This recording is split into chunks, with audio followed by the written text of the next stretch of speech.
사랑하는 동성교회 성도 여러분, 오늘 우리에게 주시는 하나님의 말씀으로 저와 여러분의 삶에 은혜의 강물이 흘러 넘치시기를 축복합니다. 혹시 이런 말을 들어보신 적이 있으십니까? 저 사람은 예수 믿는 사람 같지 않아. 어떻게 저런 사람이 교회를 다니지? 우리 교회에서는 당연히 들으신 적 없으시죠? 당연히 우리 교회에서는 하신 적도 없으시죠? 우리 교회에서는 하면 안 되는 말입니다. 그러나 과거일 수는 있습니다. 예전에는 들었을 수도 있습니다. 그러나 지금 현재는 들어서도 안 되며 해서도 안 되는 말입니다. 그러나 만약 그런 말을 들었을 때 어떠한 생각이 드십니까? 저 사람은 예수 믿는 사람 같지 않아. 어떻게 저런 사람이 교회 다니지? 맞아, 나도 그렇게 생각했어 라고 동의를 하십니까? 아니면 혹시 나도 그렇게 여겨지는 건 아닐까 하고 마음속으로 두근거리지는 않았습니까? 신앙생활을 오래 하다 보면 자신도 모르게 은혜보다는 기준을, 사랑보다는 판단을 앞세우게 되는 순간들이 찾아옵니다. 저 사람은 예수 믿는 사람 같지 않아.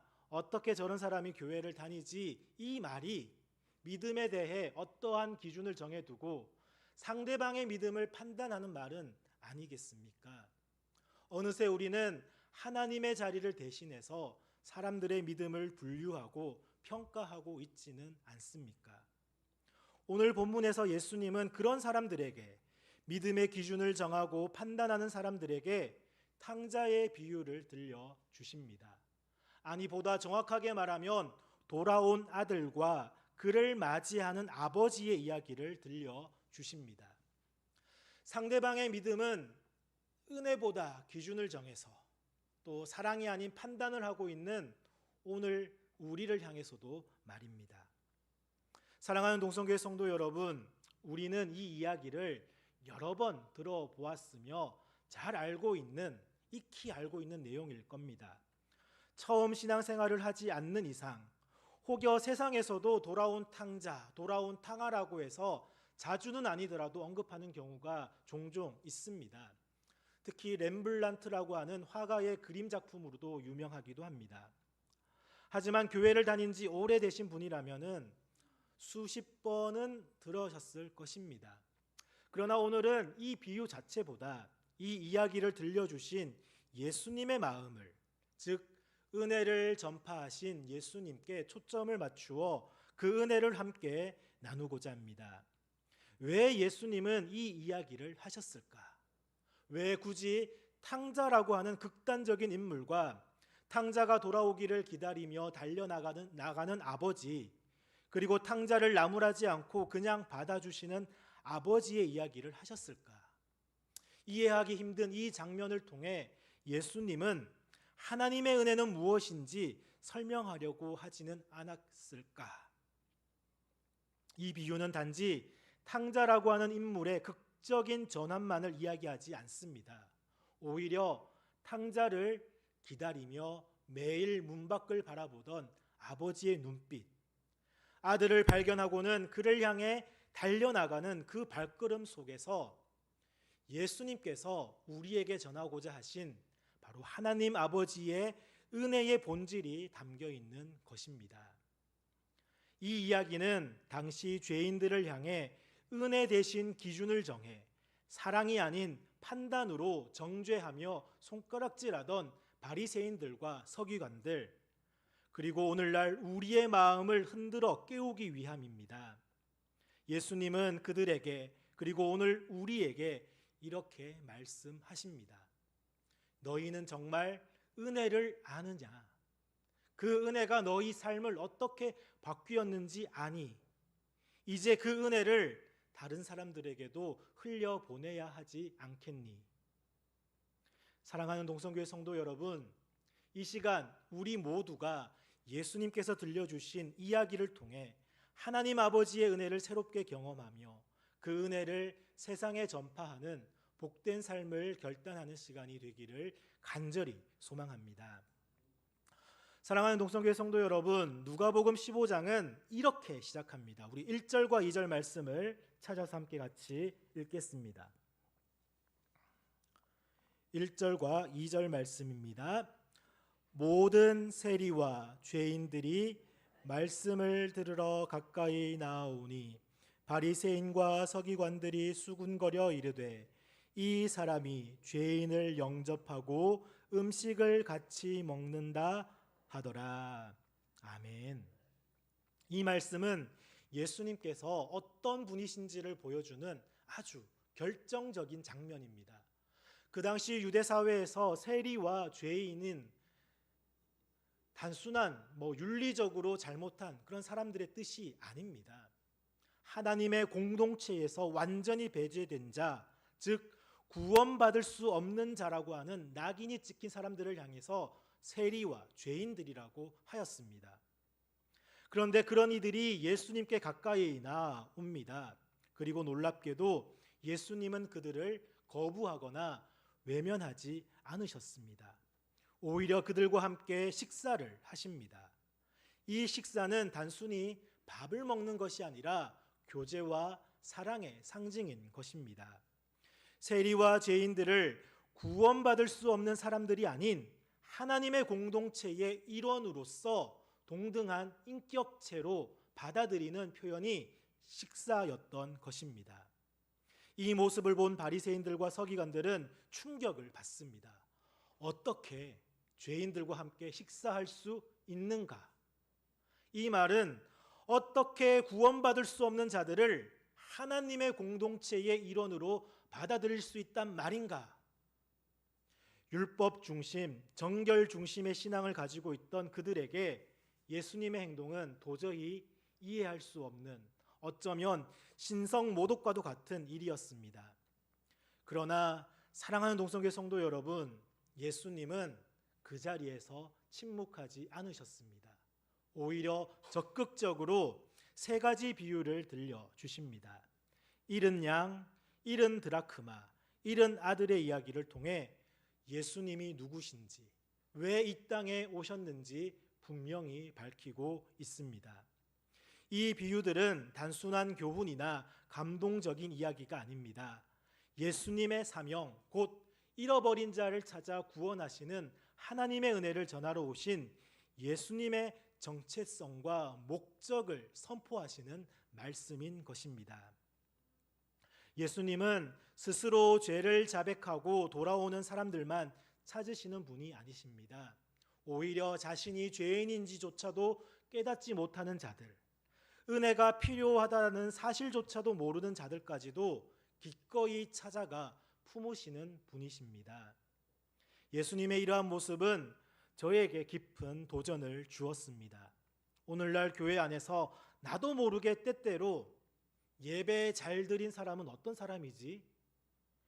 이 말씀을 들어야 할 사람은 안 듣고, 신앙 좋으신 분은 헌금도 봉사도 잘하고, 이렇게 마음속으로 저울질할 때가 있습니다.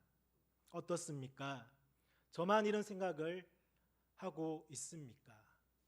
주님은 말씀하십니다. 나는 의인을 부르러 온 것이 아니다. 죄인을 부르러 왔다. 예수님은 잃어버린 양, 잃어버린 드라크마, 잃었던 아들, 잃어버렸던 저를, 그리고 우리를 찾으러 오시고 죄인인 우리를 품으시는 은혜의 주님이십니다. 사랑하는 동성교회 성도 여러분, 오늘 우리는 잃어버린 자를 찾으시는 예수님의 이 시선과 죄인들을 향한 예수님의 마음을 간직해야 합니다. 주님은 오늘도 가장 낮은 자리에서 가장 잃어버린 자들을 향해 다가가고 계십니다. 그리고 그 은혜의 손길을 저와 여러분에게도 내미십니다. 예수님께서 들려주신 이 비유의 핵심 인물 중 하나는 바로 아버지의 유산을 요구하고 먼 나라로 떠나버린 둘째 아들, 우리가 흔히 탕자라고 부르는 인물입니다. 당시 유산을 요구한다라는 것은 아버지께 이런 말을 하는 것이나 다름없습니다. 나는 아버지의 관계보다 아버지로부터 받을 수 있는 재산이 더 중요합니다. 당신은 내게 더 이상 필요하지 않아요. 사랑하는 동성교회 성도 여러분, 이 아들의 모습을 단지 반항적인 자녀의 모습으로 보지 마시길 바랍니다. 아버지가 필요하지 않다, 즉 하나님 없이 살아갈 수 있다라고 하는 인간의 본질적인 모습이 아니고 무엇이겠습니까? 이것은 다른 말로 하나님의 은혜는 필요 없고 내 인생, 내 방식대로 살고 싶다라고 하는 죄인된 인간의 원초적인 고백인 것입니다. 하나님 필요 없습니다. 이것 하라 저것 하라 순종하라 지키라 하지 마라. 이제 나도 커서 어느 정도 내 마음대로 내 뜻대로 아버지의 속박으로부터 자유롭고 싶어요. 그러나 그 결과는 어떠합니까? 둘째 아들은 처음에는 자유롭고 멋진 인생이 시작된 줄 알았을 것입니다. 그러나 시간이 지날수록 그는 모든 것을 탕진하고 결국 돼지 먹이를 먹고자 하나 주는 이조차도 없는 처절한 고립과 굶주림의 자리로 내몰립니다. 이 장면은 오늘 우리 사회 그리고 때로는 우리 자신 안에서도 발견되는 모습이 아닙니까? 겉으로는 아무 문제 없는 것처럼 보입니다. 그러나 실상은 마음의 중심이 하나님으로부터 떠나 있지는 않습니까? 그래서 세상 속에서 방황하고 삶이 무너지고 있지는 않습니까? 어느 순간 삶의 빈자리에서 조용히 중얼거립니다. 아, 내가 왜 이 자리에 있는 거지? 빛과 소금인 우리가 있어야 할 위치가 아닌 다른 곳에서 마치 둘째 아들처럼 있지는 않습니까? 그것은 탕자의 모습입니다. 그러나 그럴 수 있습니다. 그러나 그것으로 나는 왜 이럴까? 왜 되는 게 없을까? 이렇게 끝이 나면 안 됩니다. 둘째 아들은 그 순간 아버지를 떠올립니다. 그리고 자신이 탕자임을 깨닫습니다. 그리고 생각합니다. 아버지 집에는 풍족하여 종들도 굶지 않았다는 사실을 기억합니다. 그리고 다시 돌아가기로 결심을 합니다. 그러면서 탕자는 이렇게 말합니다. 우리 누가복음 15장 18절 19절 말씀을 다시 한 번 더 같이 함께 읽겠습니다.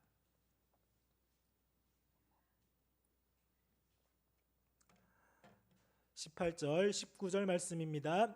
내가 일어나 아버지께 가서 이르기를 아버지 내가 하늘과 아버지께 죄를 지었사오니 지금부터는 아버지의 아들이라 일컬음을 감당하지 못하겠나이다. 나를 품꾼의 하나로 보소서 하리라 하고. 아멘. 나는 더 이상 아버지의 아들이 아닙니다. 아버지 집의 종으로라도 받아 주십시오. 그는 자신이 자격 없다는 것을 인정하고 그저 은혜를 구걸하는 심정으로 탕자로 돌아옵니다. 그런데 사랑하는 동성교회 성도 여러분, 바로 이때 예수님의 비유는 전혀 예상치 못한 방향으로 흘러갑니다. 20절입니다. 20절도 함께 읽겠습니다. 이에 일어나 아버지께로 돌아가니라. 아직도 거리가 먼데 아버지가 그를 보고 측은히 여겨 달려가 목을 안고 입을 맞추니. 아멘. 아직도 거리가 먼데 아버지가 그를 보고 측은히 여겨 달려가 목을 안고 입을 맞추니. 이 장면을 잘 묵상해 보시길 바랍니다. 아버지는 단순히 용서해 주겠다라고 말한 것이 아닙니다. 아직 거리가 먼데 아버지가 그를 보고, 즉 아들을 보고 달려나갔다라는 것, 그것은 아버지가 이미 오래전부터 그곳을 향하여서 보고 있었다라는 것입니다. 아버지가 매일같이 집을 나간 둘째 아들이 돌아오기만을 기다렸다는 뜻입니다. 측은히 여겼다라는 것의 원어적 의미는 지라 또는 비장이라고 불리는 우리 내장기관의 이름에서 유래한 단어입니다. 즉 내장에서부터 들끓는 애타는 감정, 열망, 열정, 동정을 뜻합니다. 감정을 담은 깊은 연민으로 뱃속에서부터 끓어오르는 사랑, 이것이 측은히 여기는 것입니다. 측은히 여기는 아버지의 마음이 어떠한지 아시겠습니까? 달려갔다라고 하는 표현은 당시 아버지로서 상상할 수 없는 행동이었습니다. 우리나라도 옛날에 양반들은 뛰지 않았다라고 합니다. 품위 유지 때문이 말입니다. 어느 정도 재산이 있다는 것은 그 지역의 유지 혹은 장로의 지위를 가지고 있었을 이 아버지가 또 한 가문의 가장으로서의 권위와 품격을 내려놓고 겉옷을 휘날리며 옷자락을 걷고 달려갔다라고 하는 것입니다. 그리고 목을 끌어안고 입을 맞추었습니다. 이것은 이미 용서를 넘어 완전한 사랑의 표현입니다. 탕자를 다시금 둘째 아들로 받아들이는 것과 동시에 자신의 아들로서의 신분과 자격이 회복되도록 하는 선언이었습니다. 왜 예수님은 이토록 극적인 장면을 묘사하셨습니까? 그것은 바로 예수님 자신이 이 땅에서 전파하신 은혜가 바로 이것이기 때문입니다. 누가복음에서 예수님의 첫 사역의 시작을 알리는 누가복음 4장 18절에서 19절에 이렇게 말씀하고 있습니다. 주의 성령이 내게 임하셨으니 이는 가난한 자에게 복음을 전하게 하시려고 내게 기름을 부으시고 나를 보내사 포로된 자에게 자유를, 눈먼 자에게 다시 보게 함을 전파하며 눌린 자를 자유롭게 하고 19절입니다. 주의 은혜의 해를 전파하게 하려 하심이라 하였더라. 아멘. 사랑하는 동성교회 성도 여러분, 세리들과 죄인들을 대하는 바리새인들과 서기관들의 모습이 오늘 우리의 모습은 아닙니까? 우리 안에서 누구는 이러이러해서 믿음이 좋아, 누구는 저러저러하기 때문에 믿음이 없어, 우리는 마음의 소리가 이래서 되겠나, 왜 신앙생활을 저렇게 하지, 좀 제대로 하지, 이런 조건 저런 조건 내걸어서 기준을 정하고 있지는 않습니까? 그리고 그 기준에 못 미치면 이런저런 판단으로 평가하여 선을 긋지는 않습니까? 돌아온 둘째 아들을 맞이하는 아버지의 모습이 오늘 우리를 향한 예수님의 모습입니다. 둘째 아들은 자격을 갖추어 돌아온 것이 아닙니다. 탕자였습니다. 이래저래 세상에 찌들어 살면서도 주일에 주님 품에 나아오는 한 심령을 은혜로 받아주시고 사랑으로 품으시는 예수님의 모습. 바리새인과 서기관들에게 그 아버지의 모습이 곧 나 예수의 모습임을 보이고 있었던 것입니다. 오늘 우리에게도 동일하게 말입니다. 예수님께서 전하신 하나님의 은혜의 본질은 바로 이것입니다. 조건 없는 사랑, 자격 없음에도 용납하시는 은혜, 회복을 선언하시는 아버지의 품, 그 은혜가 오늘 저와 여러분에게 주어졌습니다. 탕자가 집으로 돌아와 아버지 앞에 서서 이렇게 말합니다. 21절입니다. 다 함께 같이 읽겠습니다. 아들이 이르되 아버지, 내가 하늘과 아버지께 죄를 지었사오니 지금부터는 아버지의 아들이라 일컬음을 감당하지 못하겠나이다 하나. 탕자는 아들의 자격이 없다라고 생각했고 그저 종으로라도 받아주신다면 다행이라고 여겼습니다. 그런데 아버지는 그의 말을 끝까지 듣지도 않으시고 바로 명령하십니다. 우리 22절과 23절입니다. 아버지는 종들에게 이르되 제일 좋은 옷을 내어다가 입히고 손에 가락지를 끼우고 발에 신을 신기라. 그리고 살찐 송아지를 끌어다가 잡으라. 우리가 먹고 즐기자. 아멘. 이 장면을 통해 예수님께서 우리에게 전하신 은혜의 메시지는 너무나도 분명합니다. 제일 좋은 옷은 새로운 신분의 상징입니다. 누더기 같은 과거를 덮어주는 하나님의 의의 옷입니다. 손에 끼운 가락지, 반지는 단지 액세서리가 아니라 그 집안의 권위와 소속, 즉 아버지의 집의 일원으로서 회복되었음을 선포하는 표식입니다. 신발을 신긴다라는 것은 노예가 아니라 자유인, 아들로 받아들여졌다라고 하는 증거입니다. 당시 종들은 맨발로 다녔지만 아들에겐 신발이 주어졌습니다. 그리고 잔치가 열립니다. 회개한 자, 돌아온 자를 위한 하나님 나라의 기쁨이 이렇게 은혜의 잔치로 시작되는 것입니다.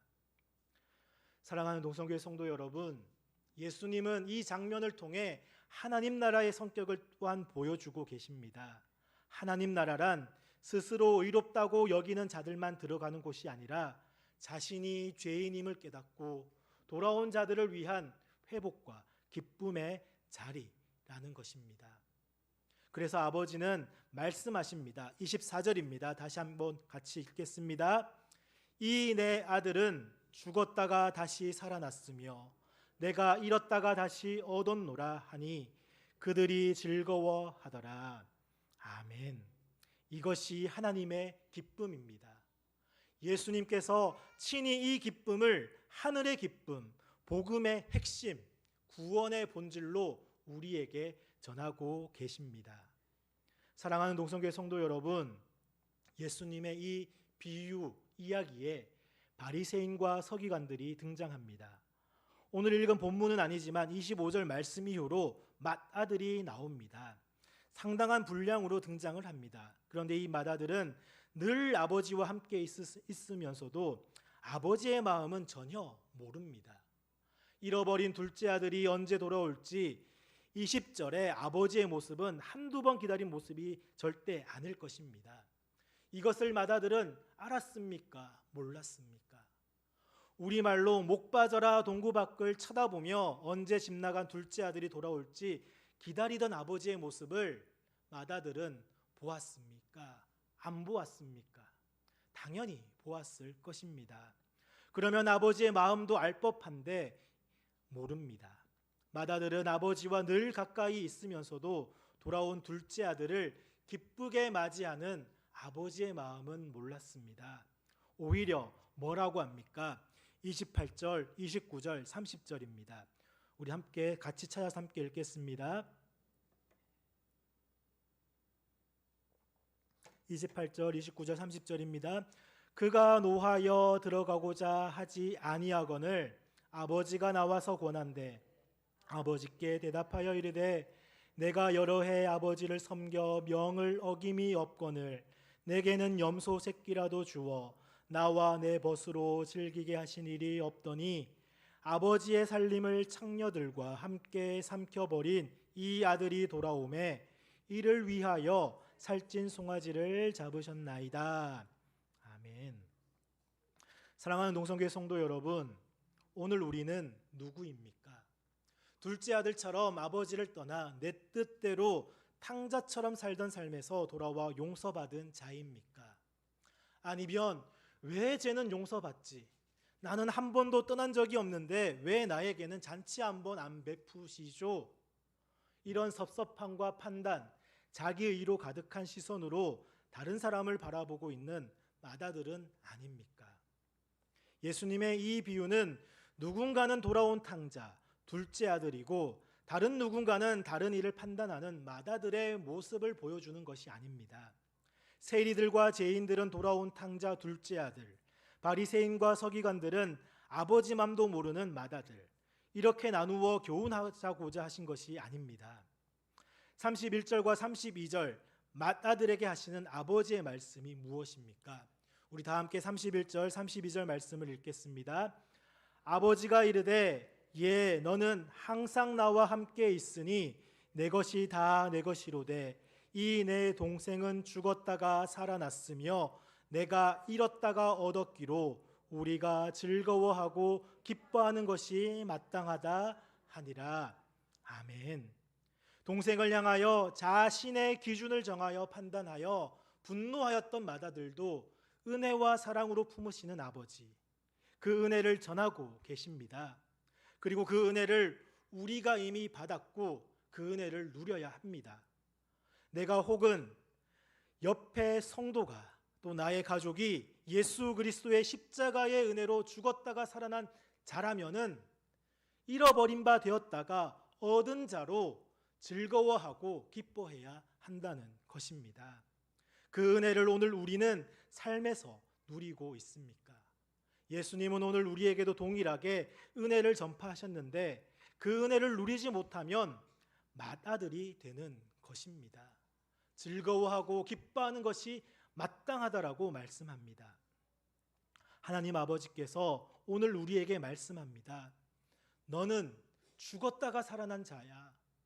너는 내가 잃어버렸다가 다시 얻은 자야. 너를 향한 나의 뜨거운 사랑으로 독생자 예수 그리스도를 십자가에서 희생시켰단 말이야. 그 은혜로 말미암아 우리 함께 즐거워하고 기뻐하지 않겠니? 사랑하는 농성교회 성도 여러분, 우리가 사순절 기간을 보내고 있습니다. 우리를 위해 십자가에 죽기까지 고난당하신 그 예수님의 고난에 동참하고 또 예수님의 고난을 묵상해야 합니다. 그러나 왜 사순절이 주일을 뺀 40일로 지키는지 아십니까? 주일만큼은 즐거운 날, 기쁜 날, 주님 부활하신 날이기 때문입니다. 우리를 살리신 은혜의 날이기 때문입니다. 오늘 우리는 사순절 기간을 보내지만 결코 우울해하거나 슬픈 기색을 보이거나 삶이 힘들어 또는 세상이 시끄럽고 불확실하고 어수선하다고 할지라도 우리의 심령은 은혜를 전파하신 예수님으로 인해 즐거워하고 기뻐해야 합니다. 그리고 그 즐거움이, 그 기쁨이 은혜가 전파되어야 합니다. 사랑하는 농성교회 성도 여러분, 예수님의 십자가 사건은 전 인류를 구속하신 우주적 사건입니다. 그것을 아는 믿는 성도들은 즐거워하고 기뻐하는 것입니다. 그러나 그 놀라운 은혜를 받아들이지 않고 믿지 않는 자들이 있습니다. 오늘 우리에게 은혜를 전하신 예수님으로 인해 즐거워하고 기뻐하는 우리가 이제는 그 사명을 받았습니다. 은혜로 즐거워하고 기뻐하는 우리의 삶의 모습들을 통해 예수 그리스도 십자가의 은혜를 전하는 저와 여러분이 되시기를 소망합니다. 둘째 아들이 돌아오기를 기다리는 아버지의 마음을, 돌아온 둘째 아들을 아무런 조건 없이 사랑으로 용납하시는 은혜로 즐거워하고 기뻐하는 그 잔치 자리에 저와 여러분 그리고 우리 주위의 모든 분들과 그 기쁨과 즐거움을 나누기를 소망합니다. 기도하겠습니다. 살아계신 하나님 우리 아버지,